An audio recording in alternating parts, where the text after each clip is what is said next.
I had a discussion topic, a dating discussion topic I wanted to do for this week, but in light of recent events, I wanted to tell a story instead. So we're gonna go back to 2020 for this story. Okay. Is your story completed? Yeah. Well, we'll get there. I have a girlfriend going into ski season. It's long distance. I'm already thinking about breaking it off. And we go in, and ski season just eats relationships. Like, I remember one winter we went in, and like five of the coaches were in long-term relationships, two of them engagements. And by the end of the season, all five were off. God, all five have been cut off in one way or another. It's because we're married to the game. We're married to the adrenaline. It's a seductress. It's like your secret lover. Ski season begins. Where I meet a girl. Mm-hmm. Forgot exactly how we meet, but she's like 19. I'm 24 at the time. I think it is 24, 25. Okay. 24 turning 25. I have no interest, for clarity. Like, I don't want to go, like, she's very pretty, but also we're not compatible. At least I didn't find us compatible in that way. Right. But one day we're skiing and she goes, "Oh, my sister is a lifty on top of this lift. Like, let's stop and say hi." Yeah, sure, of course. We get to the top of the lift. We like kind of ski to the side. I guess she had seen her sister and like waved, whatever. Mm-hmm. And this sister steps out like she's stepping out into a music video. Like, the door dramatically flings open and out walks the most beautiful woman I've seen in my life to this day. The most beautiful. I always think of when I think of her, I think about the line from Kurt Vonnegut, Breakfast of Champions. I'm going to tell you I don't know that. When the journalist, don't worry, I'm going to quote it. Okay. When the journalist asked a local man about someone who had about somebody in town and asked, "Was she pretty?" And the local man says, "Pretty? Sir, if I am lucky enough to one day go to heaven and see the angels, it'll be their wings and not their faces that surprise me. I've already seen the most beautiful face I will ever see." Well, damn. Yeah, she was unbelievably gorgeous. We start talking, the three of us. She eventually, has to run back into the shack. Of course, somebody falls off the fucking lift or something. And I come to find out, what was that? Does that happen often? Yeah, that happens probably once every 15 minutes, 20 minutes. Good Lord. They don't fall off the lift like straight down. Like, they fall off getting like skiing out the exit. Okay. Yeah. Darby Allin down the stairs of Daly's place. That's happened to my knowledge. Like, in my 20 years of skiing, that's only happened twice on mountains I was on. Okay. Continue. I keep skiing with the sister. We have a nice time. I come to find out later, as I had skied away from the conversation, older sister, who we're going to call Carol, looks at younger sister, who we're going to call Tiffany. Okay. She had a Tiffany sort of vibe, the younger one. Okay. Older looks at younger. Carol looks at Tiffany and says, "He's really cute." And Tiffany makes Carol on the spot pinky promise that she will not hook up with me. This is a promise that was not kept. I knew it. I could tell by the way you looked into the camera. I could tell by how you looked. I forget how I get her number. I forget how we end up talking more. But eventually, I end up in her lifty shack, flirting and kissing a little smooch. You're a whore, Jack. And the younger sister gets very upset. I would assume so. Yes. I had made it clear from the beginning to Carol that I was not interested in her younger sister, Tiffany, ever at all. Right. Didn't want anything to do with that. I think she was a couple cards short of a full deck. Like she just Mm. didn't. She was working with a bit of a Delulu mindset that I personally am not interested in most of the time. Seeing how you like Harley Cameron, that's actually kind of shocking. You know, I think you like, you know, a couple decks a little short, you know.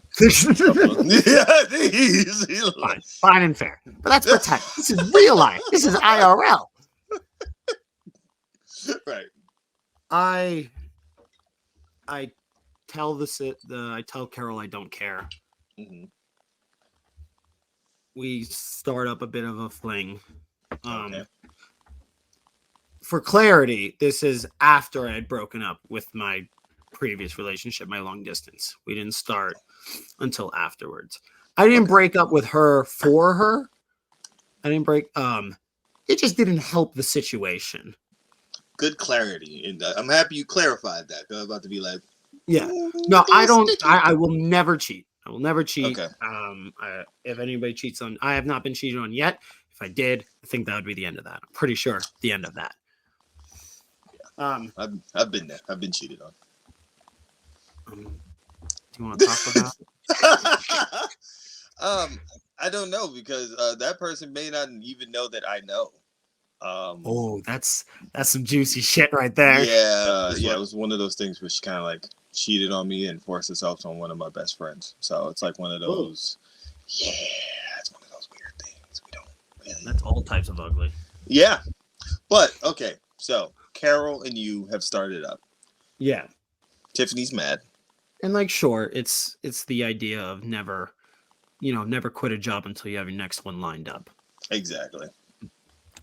And I throw myself head over heels for Carol. Like, I think 10 days after I was out of one relationship, I was asking to be in another. Right. I just thought the chemistry was great.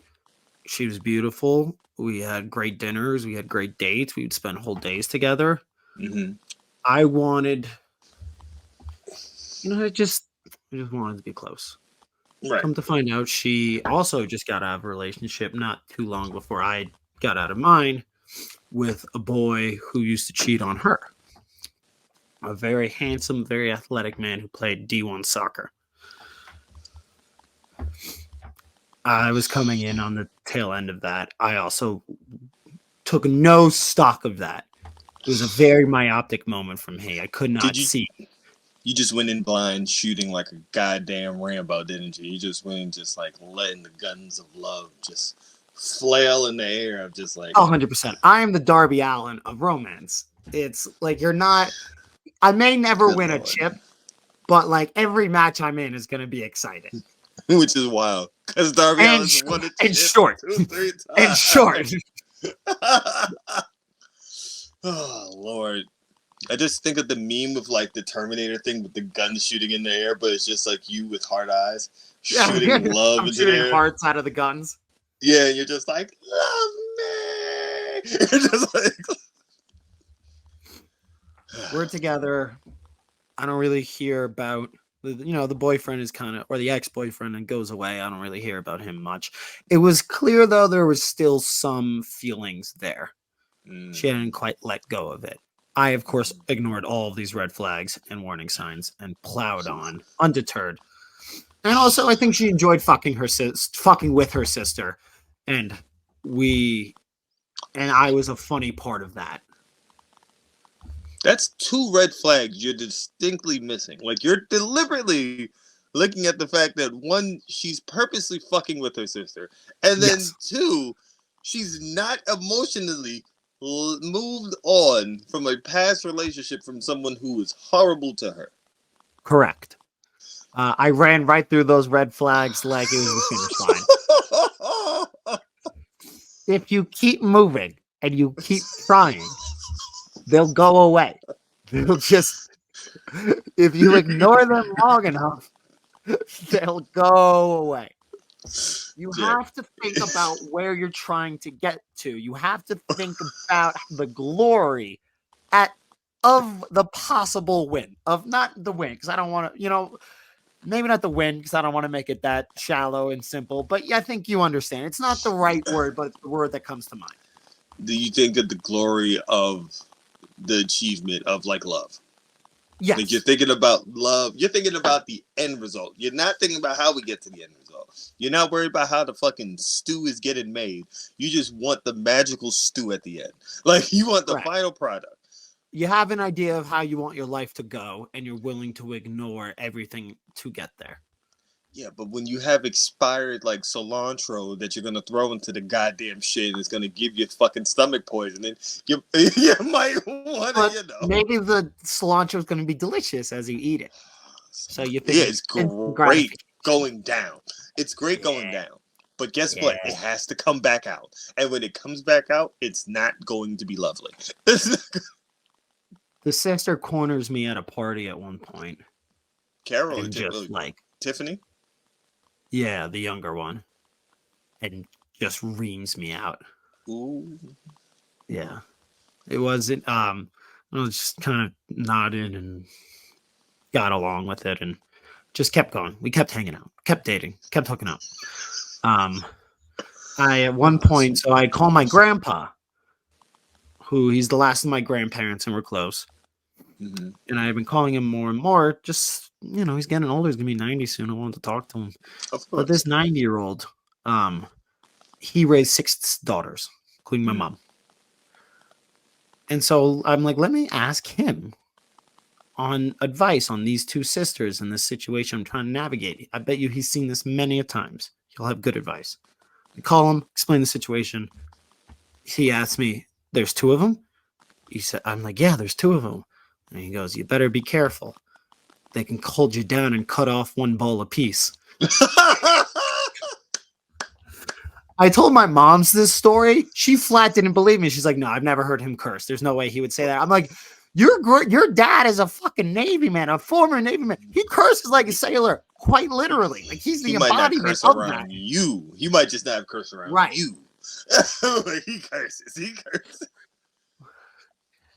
We keep going. Now we're past hooking up. We're actually going 20 toes together. Okay. I've got some problems. Sometimes I can't put my flag up at full mast. Just happens to me sometimes. We all got issues. That's why the greatest drug in the world is Viagra. Everybody should take it. It's the best high. You should crush that shit up and snort it, really.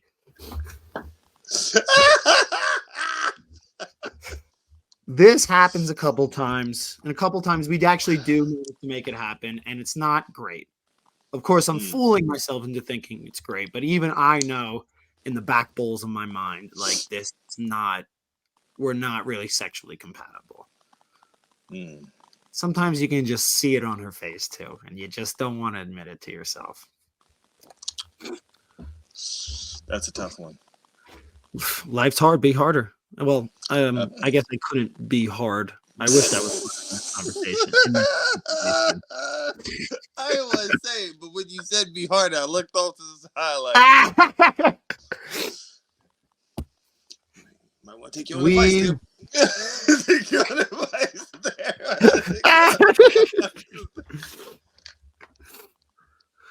I also wasn't at a point in my life where I was willing to face these issues, and get help for it. So I was just trying, and the more you try to will that flag up the mast, the less it's gonna get there. Mm-hmm. We do end up being able to do it a couple times. She doesn't, it's not great for either of us. I of course blocked this out of my mind, and then we're kind of starting to. She's clearly over it and kind of drifting away from me, right? And she's actually working. So the clubhouse I worked at then had its own private chairlift. Yeah. Where it was, it ran for cumulatively 30 minutes a day, if that. Because it was only people who were at that clubhouse. And then they would shut it down. But they still had to have a lifty there at all times. So I would go up to the top of that lifty shack and just flirt and hook up with her. But then that became the only times we were hanging out. And I would invite her on dates, and it would just never happen for one reason or another. That feels strenuous. What was that? It feels strenuous at that point. You feel like you're trying to exert yourself, and you're trying to see, but you see the strain. It's just not really. And my ego is sinking like a concrete block thrown on a lake. And I'm refusing to believe it, and I'm still throwing myself after her. And even like one of her friends says to me, like, yeah, she told me like she's pretty much over it. And I still like, and it's not like, for clarity, I'm just asking her on dates. Right. Like, and just making excuses or one way or the other. But we'd still hang out in the Lifty Shack. So I was able to keep, and when we hung out in the Lifty Shack, it was hot. Like we would do hot things, but like it's still, I was more of a entertainment for her when she was bored at work. Because this lift is so far out of the way, like we never have to worry about getting caught. And like she had a lot of downtime sitting up there. Right. Season goes by. Forgot exactly what happened. That was kind of like the door slamming, where like it was just undeniable. It wasn't explosive. It was just that moment where it's just like, yeah, it's really over. Yeah. And I came into Lifty Shack and I was like, hey, we're done hooking up, aren't we? And she's like, yeah, I think I'm just confused. And like, I knew what she was confused about. And I was like, okay, fine, whatever. And I just turned to walk out. She called me back. We talked about it. It's fine. I even saw her, I think, last winter. And we talked and it was cool. We had a few drinks. We had dinner. What I also found out last winter is that she got back with the ex that very same spring, almost right after me. And it's like, and before she was back with the ex, I know she was out partying and doing whatever with whomever. And she got back with the ex right after me. And it was clear I was entertained in the moment, but they always had an idea of where it was going to end up. And the two people that were really supposed to be matched together, even if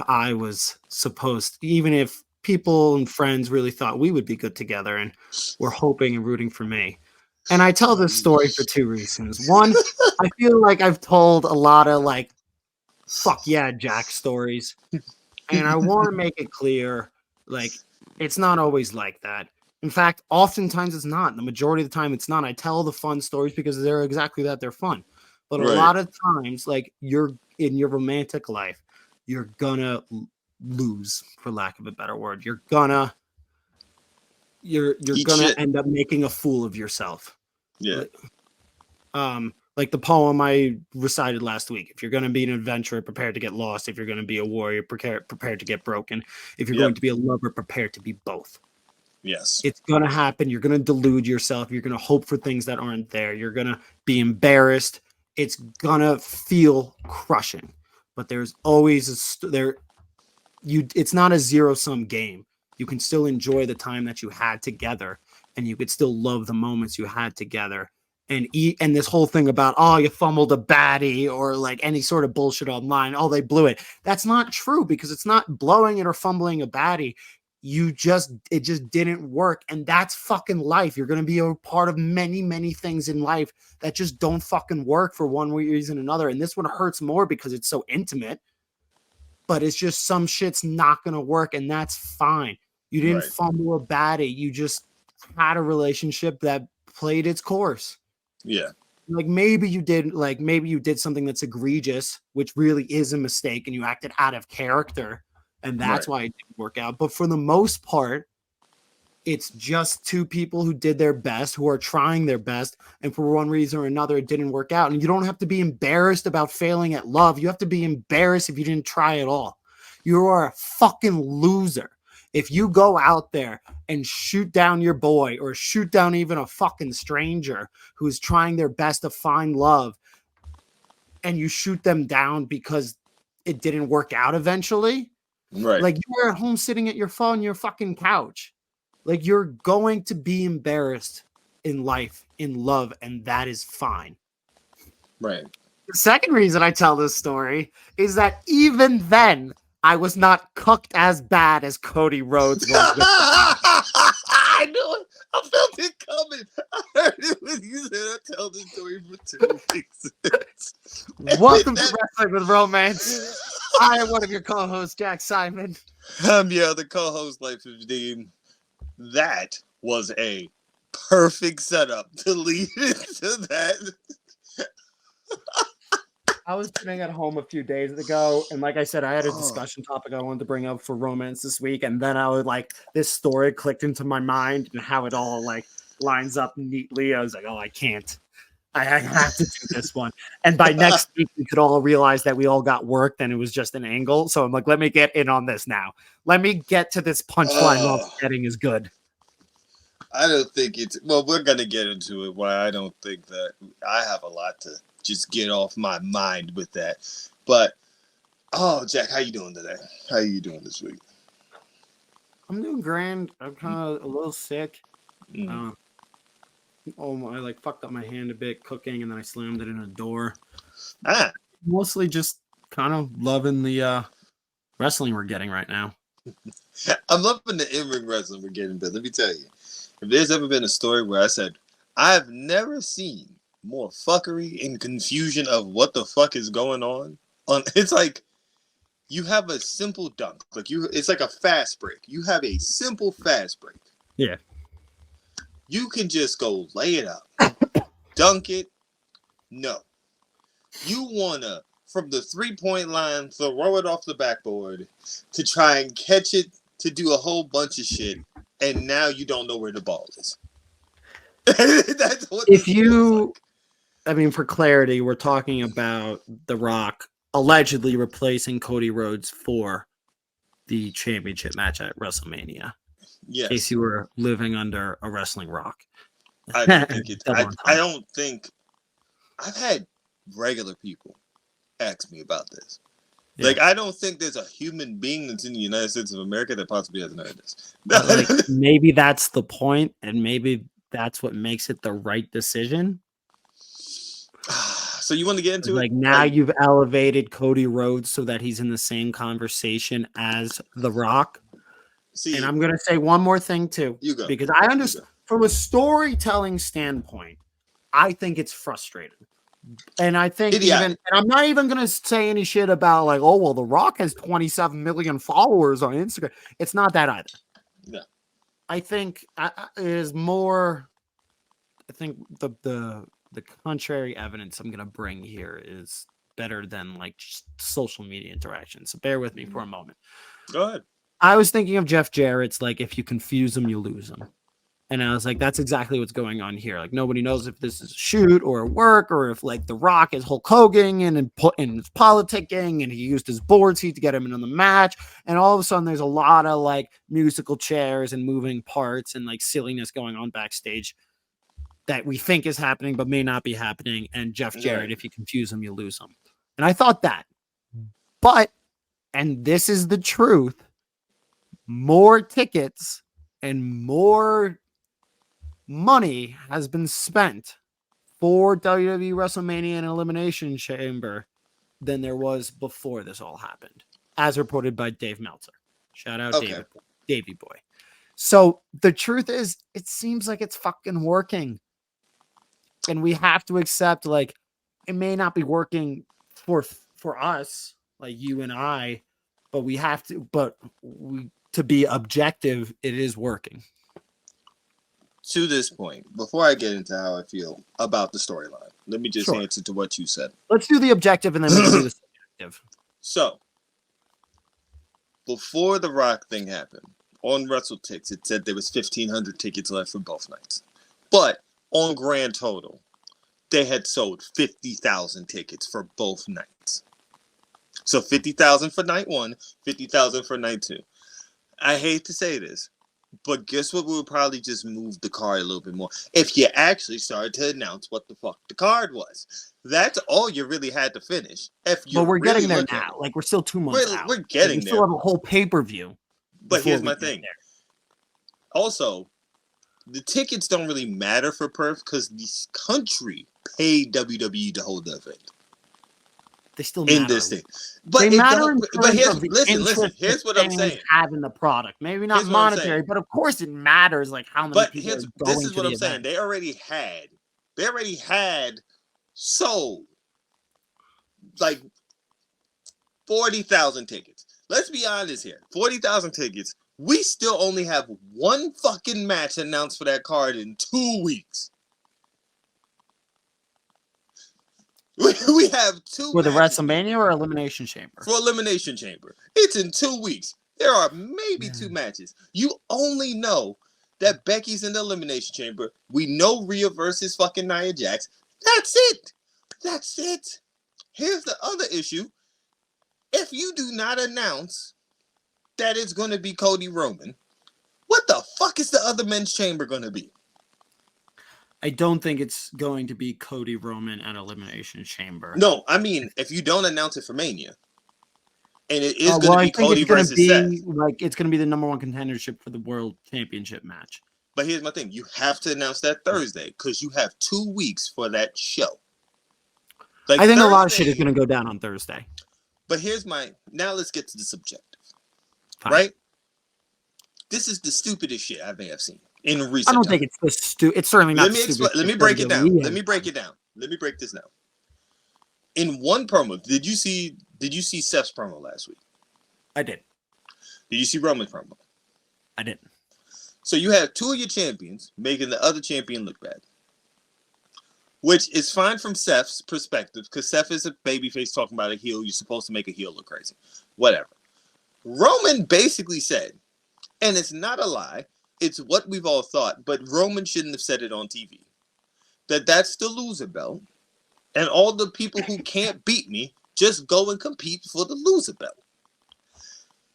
That you basically, whoever competes and has that belt can never be on my level, which is what we already thought. But when your top person is reinforcing that idea, it's bad. What I thought was a bad thing is Cody came out and kind of said, I agree with some things about Seth, but your belt is not the Hollywood belt. It's the belt I want. So in the promo, Cody says, that's the belt I want. Then you have Cody say, I'm willing to take everything from you, but I'm not coming for you after at WrestleMania. To step aside for The Rock.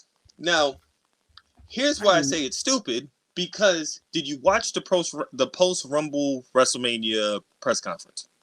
No, I watched clips again. So, someone asked Cody, so I'm going to guess that when you pointed at Roman, that was you saying that you want Roman at WrestleMania. And Cody says, well, I think that's evident. I don't think I have to point that out. That's Sunday. Friday, he's saying, I'm coming for you, but not at WrestleMania after Sunday. So that's my biggest problem with it from a subjective opinion is right. I think I would have been able to get down with this, not totally, but a little bit more, if you just give me a reason. Give me a reason why you're stepping away and giving your shot to The Rock. That's any reason at all. Here's the some reason of why because you basically just walked out there and said, I'm going to step aside. And that was it. You didn't try for love. You didn't give it your all for love. You just rolled over. But here's my other issue. And this is why, and I'm going to put a little peek to some of the things. So last week, me and Jack talked about the Sting stuff, and we hinted at our little disagreement about the Sting stuff before. What led to that argument was Jack was just like, are you guys just mad WCW fans, or you just hate WWE? And I'm like, no, there are moments where WWE makes me feel like I'm fucking stupid. And I don't like to be asked to think that I'm fucking stupid. Cody has said multiple times, I don't hate Seth. I really admire what he's done for that belt, but I don't want that belt. Then what the fuck are you doing on fucking Friday telling me that you're not going for the belt that you want to go for after you've told me for almost a fucking year, I don't want that belt. I don't want that belt. That's not the belt I came here for. That's not the belt I said I want. But so what the fuck is the point? Seth did have a really good line about, let's prove that this belt is not the second-rate belt. Because that, to me, that makes sense. That makes sense of why you would then go and challenge for Seth's belt. You've at least now planted reasonable doubt in my mind about where you're going to choose. What I didn't expect to happen is that you're going to choose neither. But here's the issue with that idea. And then if you were going to go do... Yeah, go. Sorry. No, but you know how he does that also? And you could combat what Roman says? You cut a promo about it. Right. You talk Yes. about it. Last That's night on what I Raw, was he gonna didn't talk about it. Yes. On Friday, he did not rebuttal to it. So, in the end, we have a week of you not even rebuttaling that, even refuting the claims of what Roman said. It's just there.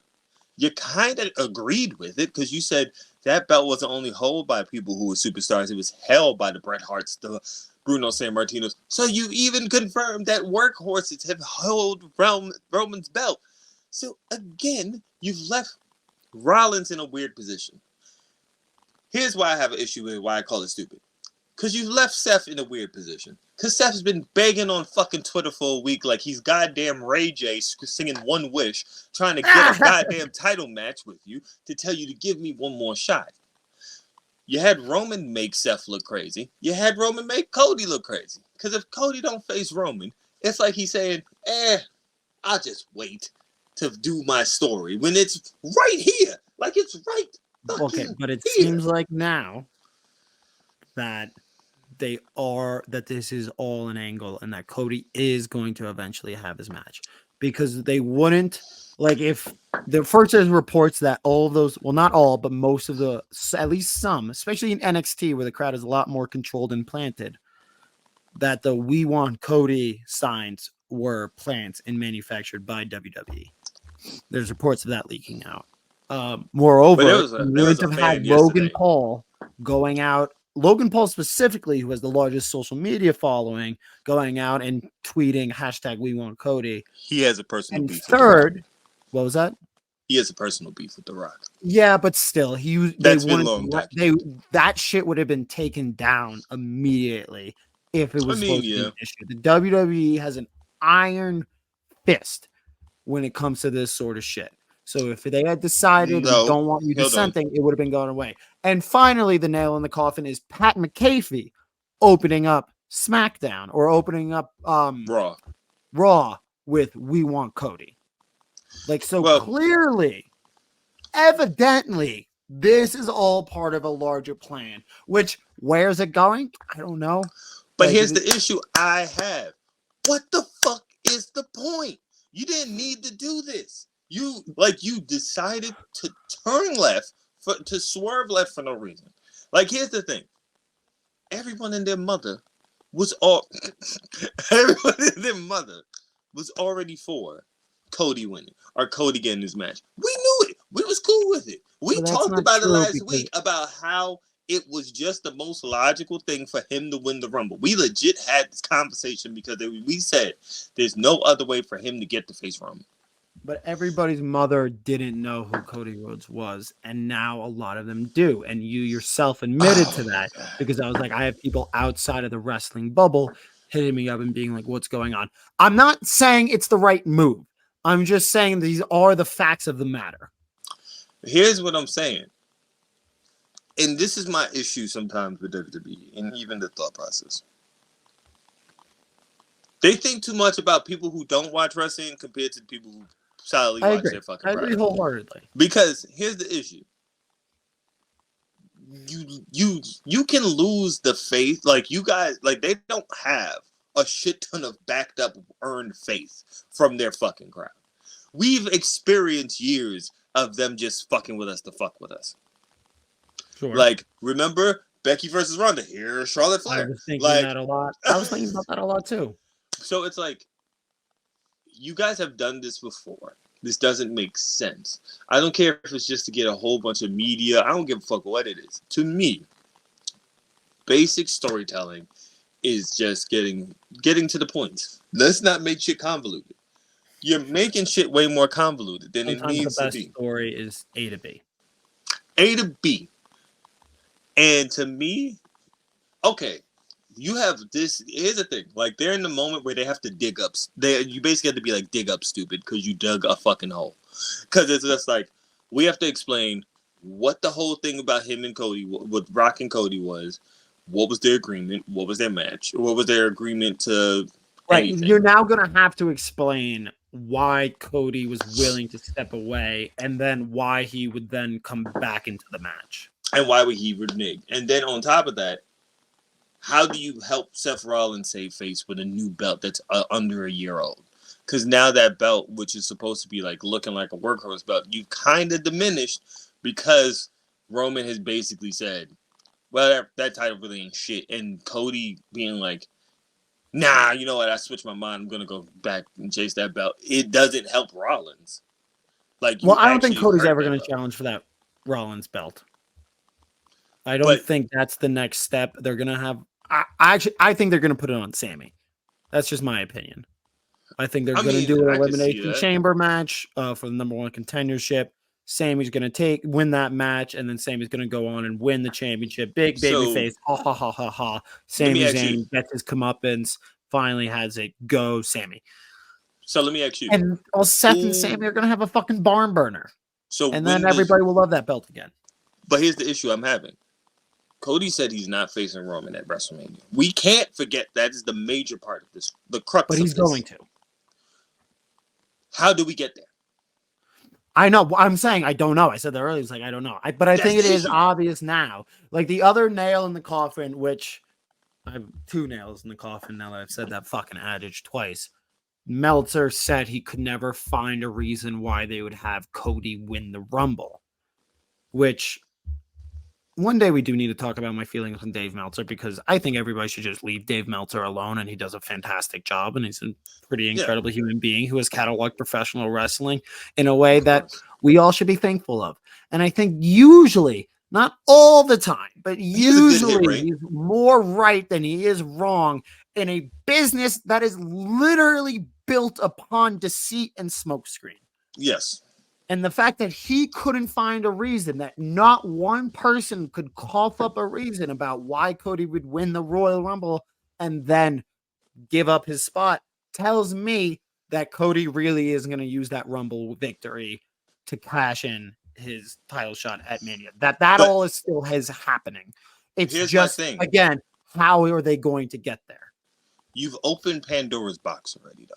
You can't stuff the shit back. You've introduced Rock Roman, and we've introduced that with the title looming. Like, we've given that imagery already. Yep. You can't just jingle the keys and then act like we ain't see it. So it's like, you already kind of show us the magic trick. So here's the thing. There's 3 options that I see this happening. You're either going to do Rock, Cody, Roman, which I think is a bad idea. I think it's a bad idea. I'm not going to say it would at least help The Rock's like cardio issues and ring rust. It would, but it wouldn't be the full dream match. It's now a diluted dream match. I also think it's a bad idea. So you have that, right? You have Cody Roman, and then you introduce The Rock as like some type of enforcer, referee shit. Whatever. Yeah, I've heard special guest referee a couple times. Then you have Rock be like, well, you know what? We didn't announce anything. WrestleMania 41 is going to be in Las Vegas and Legion Stadium and blah, blah, blah, blah. You figure that out. Maybe. I don't know if I like that one as much. Last week about The Rock and Roman have their match a year from now. But to me, that's also booking backwards, because now you have to break down why everything happened with Cody, why he said no WrestleMania. You have to You're gonna have to I think they're gonna have to dig their way out of this grave. And if there's one thing WWE is really, really, really good at, it's booking themselves into a corner and then booking themselves out of it. Not all the time. They have like a 50-50. They have a lot of practice at it. Like I'm not saying they book themselves into a corner on purpose, but they book themselves into a corner and then they're like, oh fuck. And then they're really good at booking themselves out of it. That is the issue I have with this company. They book themselves into corners for no fucking reason. Sometimes I just be like, why do y'all do this dumb shit? Why do y'all do this? And then the other option is third option. You do Roman, Rock, Cody, Seth as your 2 main events. I think that could still happen. I don't think that's an option. I think the reason why I think that's an option is from what Meltzer said this morning. Rock is 100% performing. Yes, I don't think they would put that out there to take it away. So then the next thing to me is, unless then there's a 4th option, which I think is the worst option, which is Rock Roman one night, Cody Roman the other night. I think that's a horrible idea. I don't think because I think it's a bad idea, because if it's Rock Roman, they don't need the title. It's for head of the table. But for Rock for that to mean something when Cody wins, Rock has to beat Roman. No. Because the whole idea is I'm taking everything from you. I'm taking everything. So that means Roman has to lose head of the table. Roman has to lose the title. No, because if Cody beat Roman after he had beaten The Rock for head of the table, then now he's got one over on the two of the biggest superstars in WWE history, and has knocked off the certified head of the table. But the reason why I say that is the undisputed. So you would have Roman beat Rock in the like a head of the table match. Yeah, and it's for the chip too. That's night one, and then night two. Also, my thing is like then you have Roman wrestling twice in a weekend, so of course Cody should fucking win. I think you want a pure win for a babyface. A white meat babyface should not want to face somebody who's wrestled twice in a weekend. Think about who's Cody character is. Like, if we're really gonna squint and go down this rabbit hole, then we're gonna be like, all right, then if Roman wrestled twice in a weekend after wrestling 5 times this whole year, is it really that big of a fucking deal? Like for him it is. For him it is. I wouldn't mind the two best options that I think are laid out.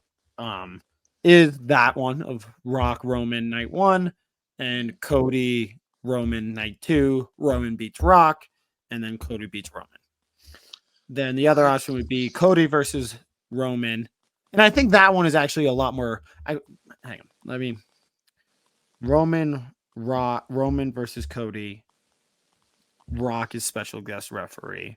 And then that sets up Roman and Rock the next year. Those, I think, are the best ways to go. To either way, which is what I got befuddled with and started stuttering and stammering like a fucking idiot in the middle of that, is that either way, you're going to have to dig yourself out of the hole of, but why did Cody step aside? That's the issue. Here's the next thing. There's no other TV except the press conference to explain that. Like, because let's be real here. That press conference, like because the press conference is on Thursday, so you don't have SmackDown. Like, you legit have the press conference where you have to make that explanation happen before you announce what the match is. Why can't you make that explanation on SmackDown? Because SmackDown's Friday. Press conference Thursday. Thursday, they're probably going to announce what the match is. So my thing is, but niggas is still card subject to change, baby. Listen, here's my thing. I think they did not think it was going to be this bad. They thought it would just be like, whatever. And then they had the press conference announced, because it was announced right as Roman and Rock was staring off at each other.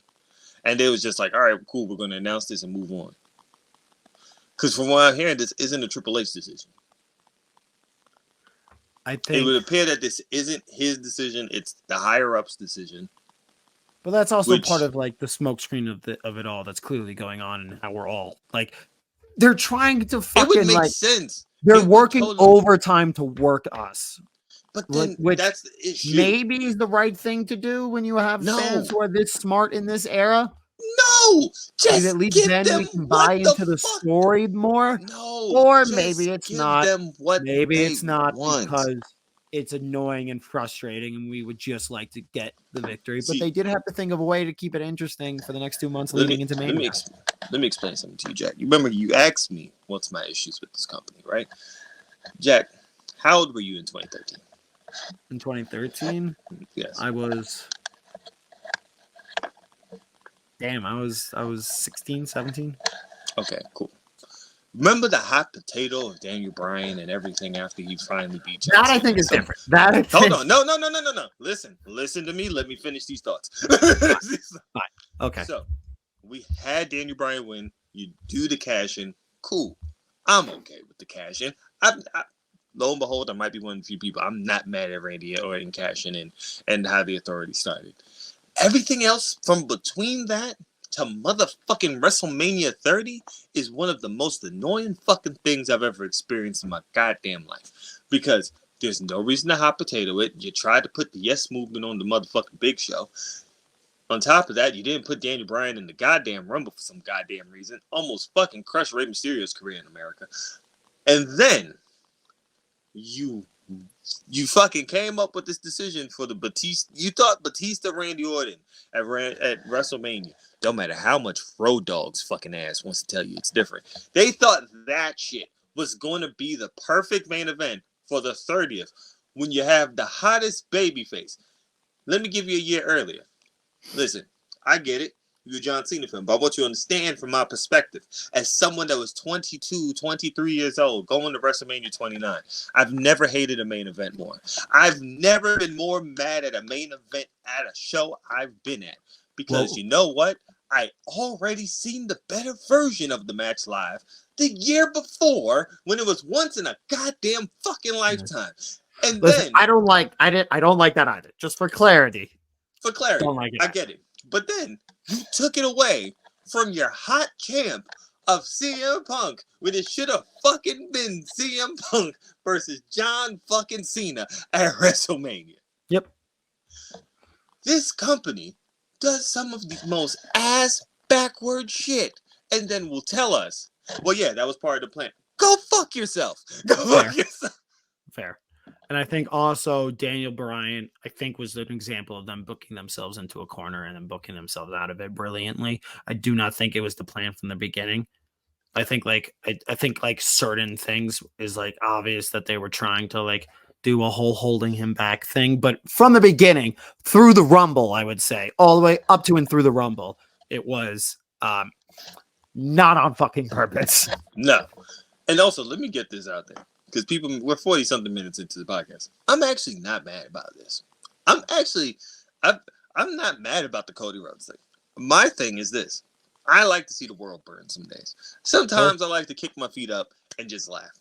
But what I don't like is when you insult my intelligence. What I don't like is when you try to tell me it's raining while you're pissing on my leg. That is when I get annoyed. And the thing for me is, especially as I watched Raw yesterday, and then it was like you could see they're dancing around having Cody talk. Because I'm just like, oh, you guys still don't know how to get yourselves out of this hole that you've managed to dig. Yes. You're still trying to figure this out, and you're trying to get this done by Thursday. Here's my thing. I really kind of don't give a fuck how you do it. Just make it seem somewhat logical. If you can make it seem like logically, I can be like, yeah, I can see that. I did get a little irked by like Cody tweeting out like, just wait. Like it's like that I felt was insulting my intelligence. That I was like, you don't like if it is all the work, like, just let me enjoy the story then. And then if it's not all the work, you're like telling me I have to wait another year. Like either way, I just feel like you're talking down to me. If you remember a few episodes ago, I said I don't have faith that Roman's losing that belt at Mania. I told you a couple episodes ago, I feel like they're going to make him pass Hulk Hogan. There was also a rumor. Now, this was on Saturday. This is PWI. Hulk Hogan's going to win the belt? No, that Cody would beat Seth. In America. Sorry. So they would do Cody versus Seth, and Cody would beat Seth. And then they would have Roman versus Rock. And eventually at SummerSlam, they would do a title unification. Once more, run it back. But here's my issue. Obviously, Roman's going to win because he's 3 weeks away from Hulk Hogan by the time SummerSlam happens. We just had this happen last year with 1,000 fucking days. We just went through this twilight zone of going through this shit constantly with this fucking company. And this is where sometimes get in here where I'm just like, why do y'all keep doing this? Why do y'all keep doing this? It's just like, I would just rather. My main thing to this, right? And where I'm just so confused. Why did we open the Rock Pandora box? Because there's no way you can close the box. There's no way. Once you open that box, you can't close it. It's the Rock. Yeah, but you don't need it. You know you're happy to see him. It's the Rock. I actually, that might have been the first time ever where I did it. I was just there like, they didn't. Like, we did not do this. And then I was just like, as I saw him come out, I was just like, they really fucking did this shit. But it's like, then you know why. Because it's The Rock. Look. Dwayne's here. I'm going to tell you this. I love The Rock and I love Stone Cold. You know why I don't mind Stone Cold at WrestleMania 38? He didn't take nobody's spot. Of course. It was just Stone Cold, Kevin Owens. It helped Kevin Owens more than it did anything. This don't help nobody. It might, like I said, it does have your friends who aren't interested in wrestling hitting them up. And listen, I don't know long term how this is going to affect. Like if those fans are going to stick around, or maybe WWE is just genuinely happy with getting them just there for WrestleMania. But it does elevate Cody and help him transcend a little bit more into the mainstream, because they're talking about on WFAN in New York that my dad listens to every fucking afternoon. And my dad doesn't give a shit about wrestling and is now interested because WFAN, one of the biggest sports stations in the country, is talking about it. But again, also, I do think Cody should end up getting the match. I think this is all for naught if Cody doesn't get a match at Mania night 1 or night 2. Or it's all, or, you know, what could have avoided this if he had won the fucking title last year. If we won the fucking title when he should have had, guess what? We could still do all of this now. We could have had all of this still. I've said this since Roman won the title last year. What was the fucking point? I said Cody's win. If this is your way to heat up Cody winning again, possibly a smart move. Because I said it last year. I said it. There's no time where that pop is going to be bigger than last year. We'll see.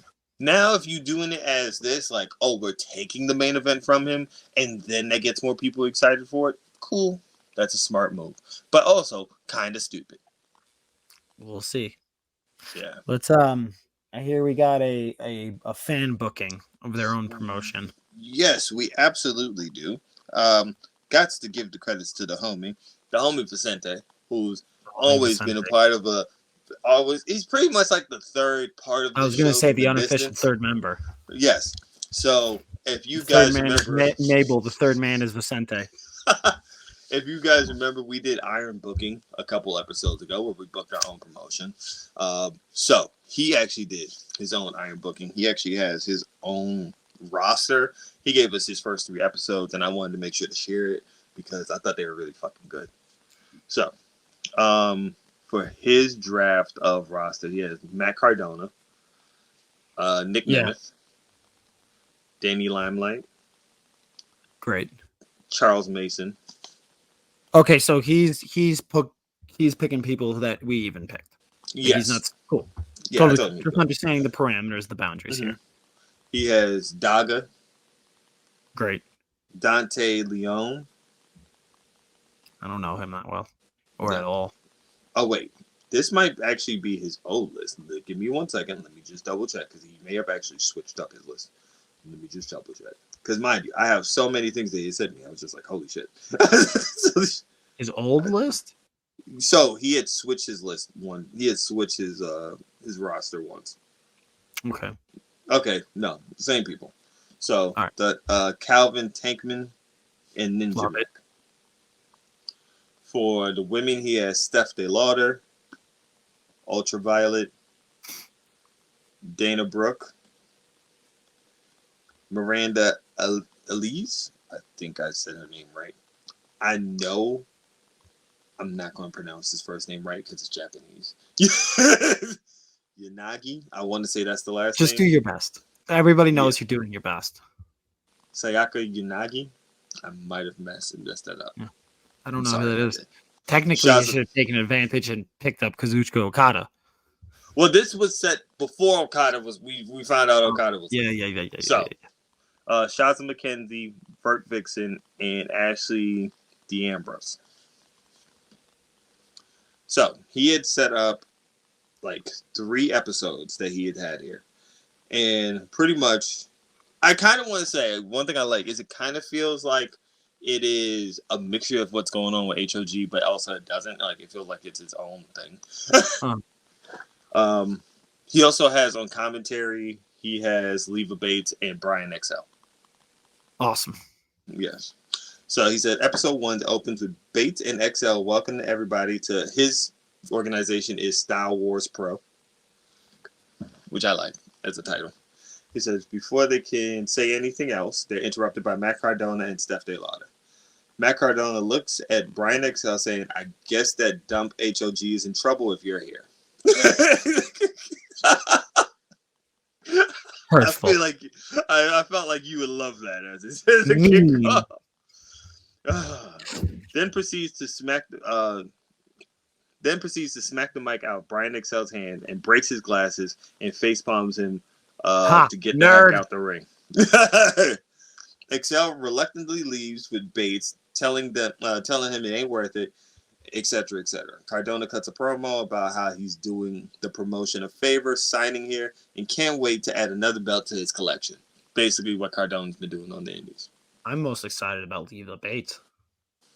Yeah, underrated star, in my opinion.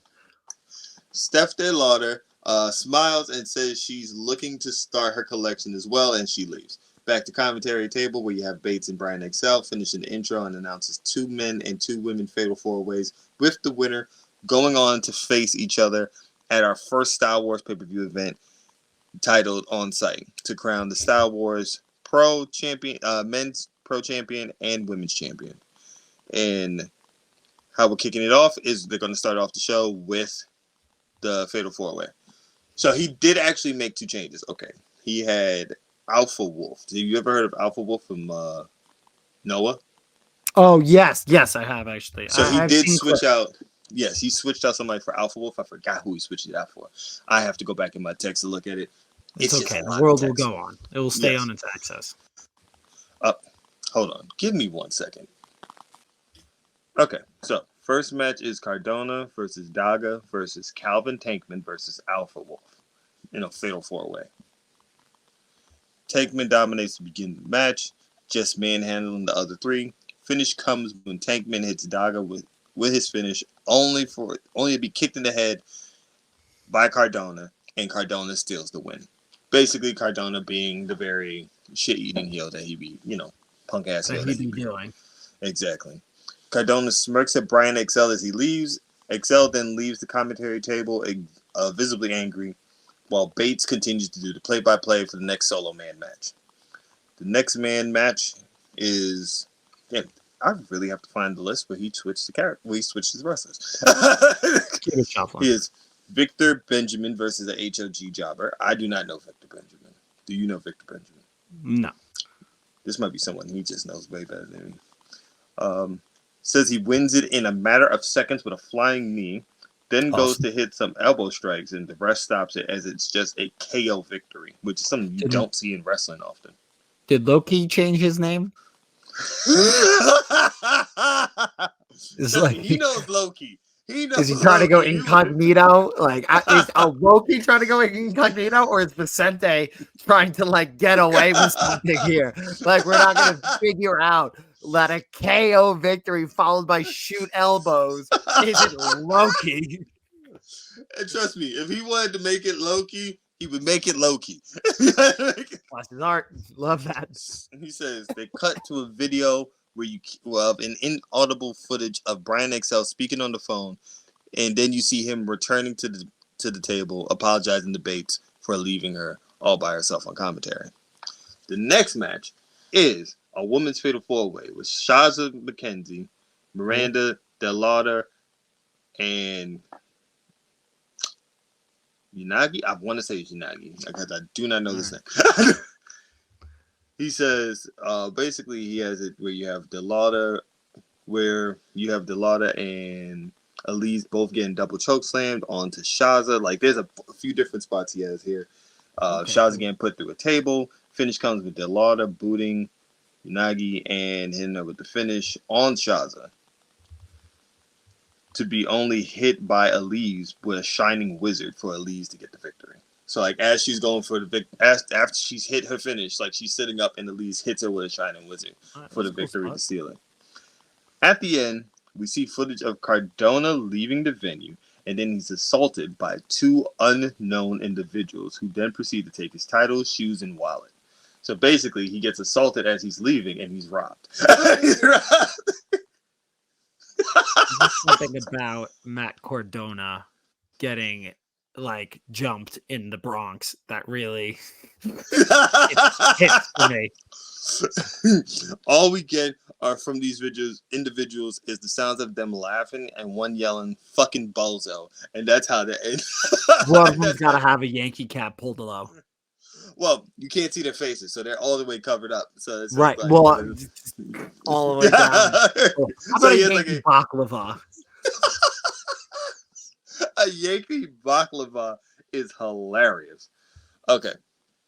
That's the end of episode 1. Episode 2 opens with Cardona speaking to cops regarding being mugged and beaten last week. Cardona is extremely upset and demanding the cops find his title belts. We go to the ring. We go to ringside with Bates and Brian XL. Bates says, "Can you believe what happened?"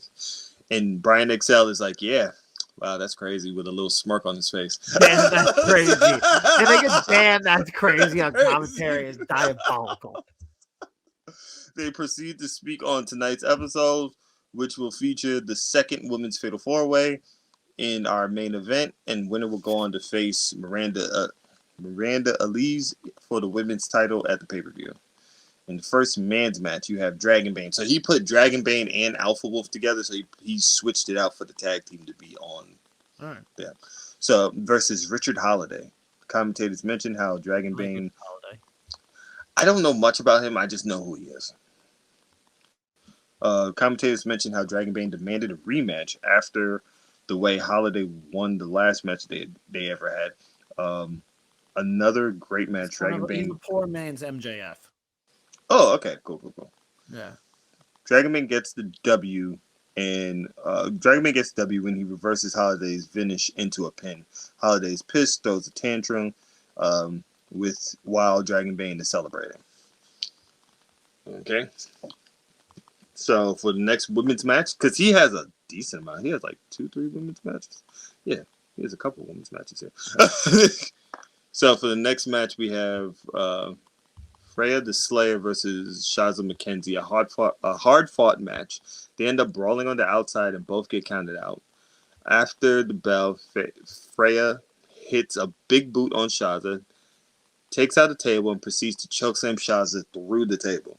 We cut to the back where Cardona is speaking to Steph De Lauder about what happened, and Steph points a finger at Brian XL. Cardona then comes to the commentary table, accusing Brian XL of assaulting and robbing him, saying his kids can have fun seeing their dad rot in prison. That's what Cardona says to Brian XL. I could imagine delivering that line so well too. Exactly. Brian XL just sits there with a smirk and a look that says, "I don't have time for this bullshit." Cardona then grabs a beer from a fan and throws it at Brian XL, but misses it and gets Leva Bates. Oh, not Leva. Now I hate him. See, I've bought in now. I'm booing him in my mind right now. Like, you dare fucking touch Leva Bates? Cardona then leaves ringside, and Brian XL proceeds to text on his phone telling Bates, "Don't worry about this," with the look that says shit's about to get dealt with. The third match on the show is Daga versus Nick Nemeth, which I think is a good workhorse. Brian XL a lot of love here. Like, for a promotion that has a lot of stars in it and like a lot of like potential young stars, Brian XL of Victory Pro Wrestling. Like, you gotta really know wrestling. Northeast, you have to know regional pro wrestling. You have to know who Brian XL is. To know who BXL is, you have to know East Coast, like New York, pretty much New York-based wrestling. This is a deep cut. But I appreciate that because it's different than what we had. Okay, but like it is and it isn't because it has Nick Nemeth and Cardona in the promotion. But the people who's like what the storyline is of like that, we didn't have that where it's like someone who's just a commentator, really not even I had Josh Barnett. Yeah, but you hired him as with a Wild West burlap sack of money. Okay, let me get to the rest of it, and you're going to see what I mean. So the third match was Daga versus Nick Nemeth. which you know, he has like it's a really great in-ring match, which I figure with a Daga and a Nick Nemeth, it's gonna happen. I guess why give Brian? My issue is why give Brian XL this love when you have Daga right there. So here's the thing: like you have them matching. I think it's just more of an authority figure that's not getting in the ring beefing with Cardona. Like Cardona's just being a dickhead, because that is who Cardona is. He is a dickhead. I get it. Yeah, I get the Cardona part, but let's finish. So where was I? They wrestled to a draw. So Daga and Nick Nemeth wrestled to a draw, actually. Like, so there isn't like a definitive winner. Like they get close, but it says wrestles to a draw. Oh my god! They say both men shakes hands. They cut to Freya in the back, about to speak to camera out, and we hear a scream from Shotzi McKenzie, who attacks her. They start brawling again until officials have to separate them. Matt Cardona versus an HOG jobber, which is a decent match. Cardona gets the win, even though like the jobber seems like he might get a little bit of the better of Cardona. Cardona ends up coming out on top.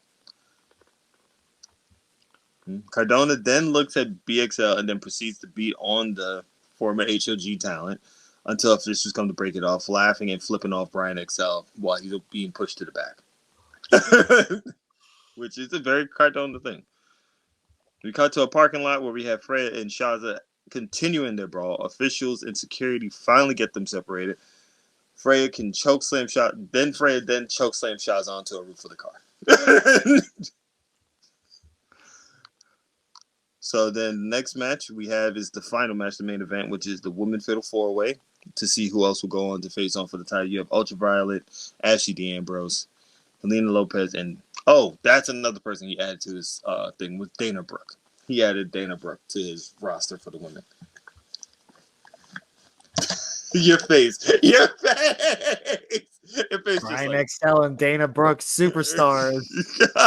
Be the face that runs the place over there. They're having a mid-off. Lopez has Dana locked in the octopus stretch, but D'Ambrose breaks it up. D'Ambrose hits a finish on Lopez. Ultraviolet super kicks D'Ambrose and then hits her finish to get the win. So Ashley D'Ambrose goes on to the pay-per-view to face off with... Why do I forget who she's facing off with? Miranda Elise, to see who becomes the promotion's women's champion. Which is different because I didn't know who both of those women were, so I was just like, all right, this is very different. I think we both had like a step. I think you had Monet in your... Yeah. So it was pretty different. I liked it. So this is now episode 3. Show opens episode 3, and I haven't heard anything better than a rainbow painted Popemobile yet.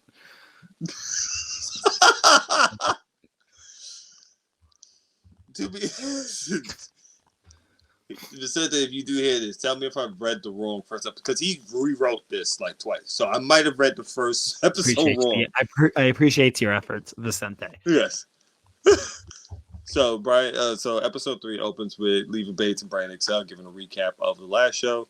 When you immediately hear Cardona storm into picture, yelling at Brian XL, "I know you did it. You're nothing more than a street thug. You should be put in a goddamn cage." It's getting a little coded, Vicente. Brian XL mutters, "This guy's still on this shit." Still on this shit.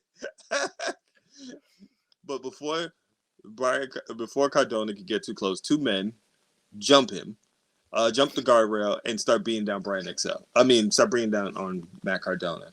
They proceed to take his shoes, watch, and toss it into the crowd. So basically, they beat his ass, take his shit, and throw it into the crowd. Nice. They then drop Cardona's belts on the sides of him after beating him down, and dap up Brian XL before leaving through the crowd. They are revealed to be 5150. Which I don't know who that is. I want to say Hernandez and Homicide, but I might be wrong on that. But I want to say this Hernandez and Homicide, but I might be wrong. Brian Excel then takes his seat with a big smirk on his face. Cardona is helped to the back as Steph De Lauder curses out Brian Excel. It's Homicide, Danny Is that- Limelight, Hernandez, Slice Boogie, Julia Smokes, and Conan. So probably Homicide and Danny Homicide Limelight. and Hernandez, or Danny Limelight, yeah. Yeah. So Cardona is helped to the back. Steph De Lauder is cursing out Brian Excel. Bates whispers to him, did you? And Brian Excel just looks at her smirking and just says, no. Why would I? No. Why would I? If I don't get a Hernandez return out of all of this, I'm going to be pretty upset. Steph De Lauder. The next match is Steph De Lauder versus Ashley D'Ambrose. Steph De Lauder gets in the ring waiting for Ashley. We then cut to the back where Lena Lopez once again has attacked Ashley D'Ambrose, snapping her, basically doing an arm break spot. You brought this on yourself, bitch, is what she yells at. Ashley D'Ambrose. Against doctor's orders, Ashley D'Ambrose goes out for a match. Steph De Lauder instantly kicks the arm once the bell rings. Thrust kicks her in the face, hits her finish. Quick squash, but it's also with an injury angle that's building a second feud. Which I'm like, cool. Right. This is weekly TV? I think his is way more weekly than ours. Yes. Yeah. Match 2 is Miranda Elise versus Dana Brooke. Solid match where you have. I can hear your sigh. I can hear your sigh. Oh my god. Elise pretty much would get a win with a Shining Wizard. Ultraviolet walks out, and stops her halfway. Because I think we get invested in certain wrestlers accidentally.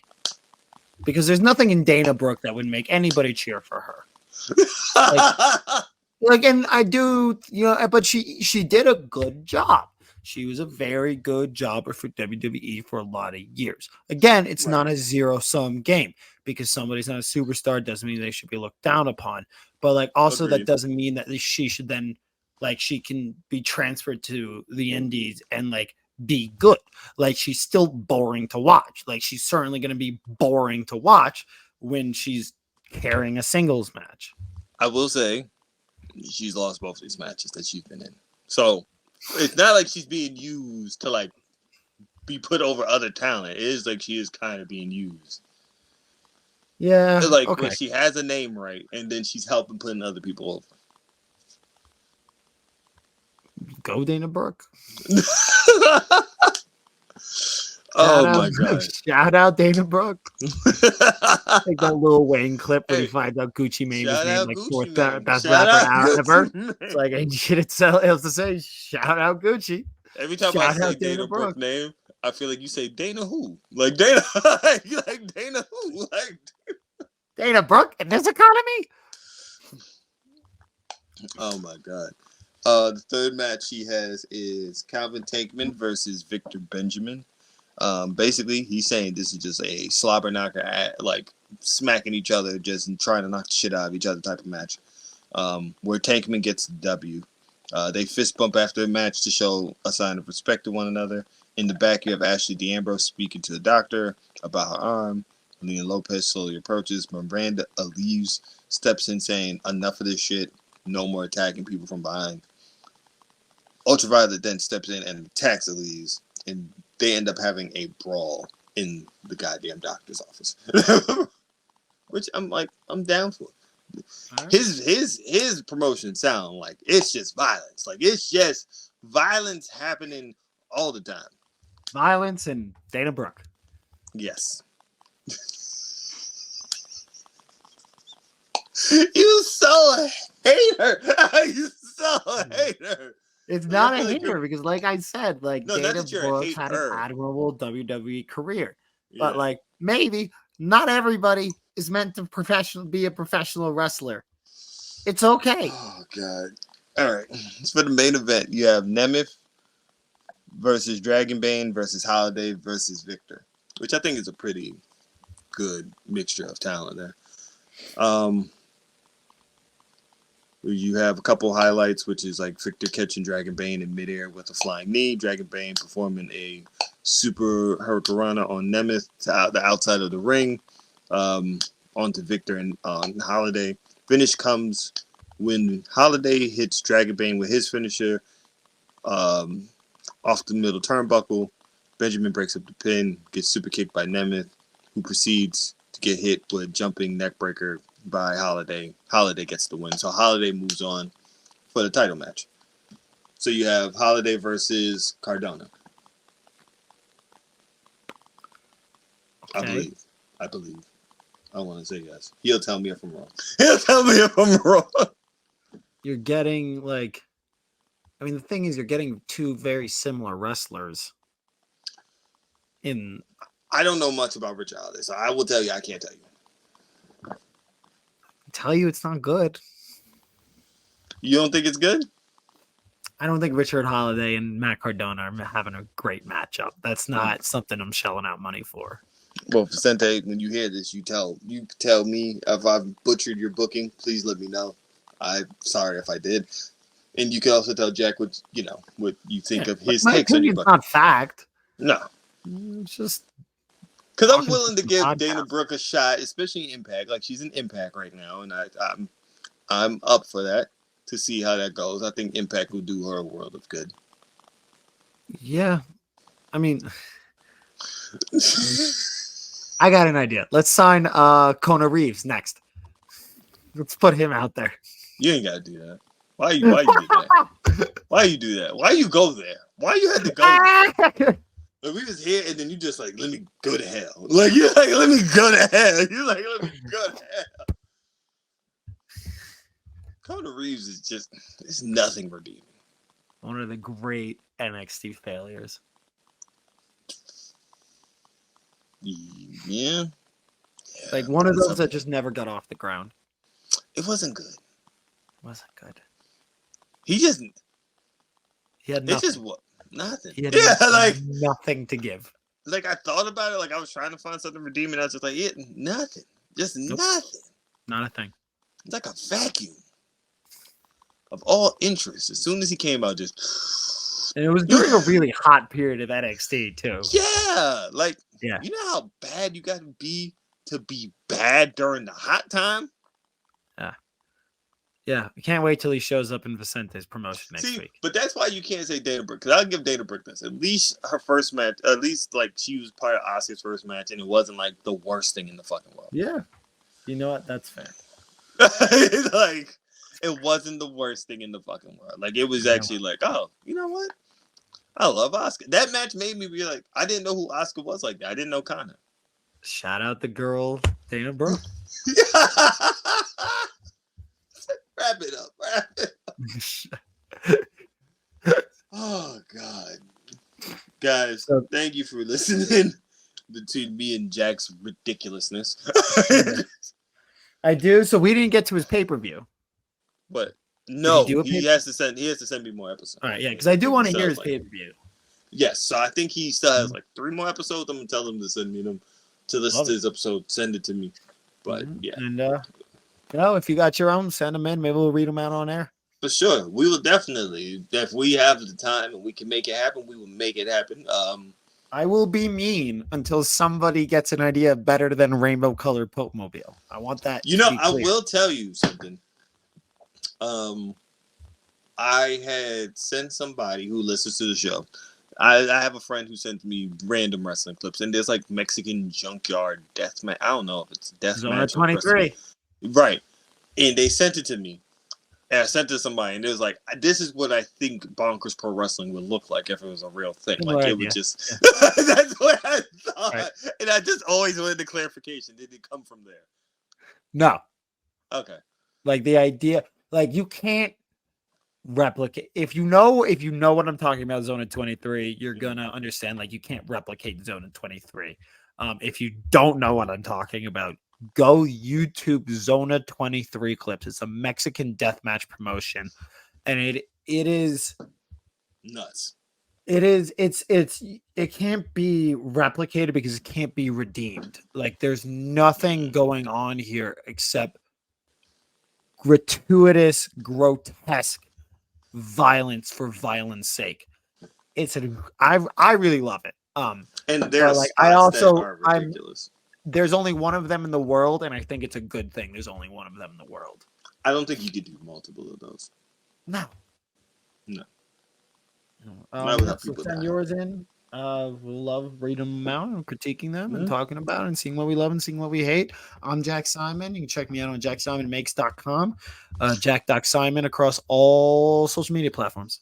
And I am Life of Dean. We will see how this podcast ages, because if Thursday Rock and Roman is announced, oh boy, will this be a fun podcast to come back to. But you can follow me at Everything Life of Dean, and you can follow us at Wrestlable Romance on Instagram. You can follow us at Romance Podcast on Twitter.